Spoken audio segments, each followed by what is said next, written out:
அனைவருக்கும் விடியற் காலை வணக்கம். 5:30 மணி. நான் நடைபயிற்சி மேற்கொண்டிருக்கின்றேன்.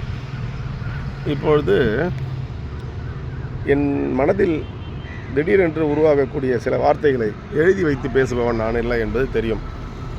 அதாவது மதம் என்பது வேறு, மனித குலம் என்பது வேறு. மதத்தின் அடிப்படையிலால் தான் இன்று பாலஸ்தீனத்தில் இஸ்ரேலுக்கும் பாலஸ்தீனத்துக்கும் போர் நடந்து கொண்டிருக்கிறது. அது உள்நாட்டு போர் என்று சொல்ல வேண்டும். இஸ்ரேலிலிருந்து பிரிந்து சென்றது தான் அந்த நாடு. எப்படி இந்தியாவிலிருந்து பாகிஸ்தான் பிரிந்து சென்றதோ அது போன்று தான். ஆனால் இங்கே பாகுபாடு என்னவென்றால், பாலஸ்தீனம் இஸ்ரேல் மக்களை கடத்தி கொண்டு 2 ஆண்டுகளாக விடுதலை செய்யாமல் பிணங்களாக அனுப்பி வைத்து கொண்டிருக்கிறது என்பது குற்றச்சாட்டு.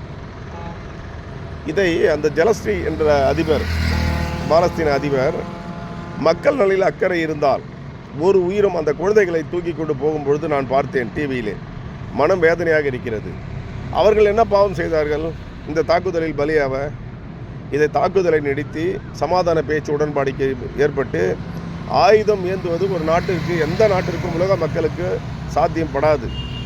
எனவே அமைதி பேர் வழியிலே உடனடியாக அங்கிருக்கும் பசி பட்டினியால் வாழக்கூடிய மக்களை விடுவிக்க 2 நாடுகளும் பேச்சுவார்த்தை நடத்த வேண்டும். அது டிம்பரின் முன்னிலையில் நடக்கக்கூடாது. அமெரிக்க ஜனாதிபதி அவர் தற்பெருமை கூறுபவர், அவரை வைத்து செய்யக்கூடாது. எத்தனையோ ஆன்மீக நாடுகள் இருக்கிறது, அவர்களை அழைத்து இதற்கு தீர்வு காண வேண்டும் என்பது எனது பணிவான வேண்டுகோள். நன்றி, வணக்கம்.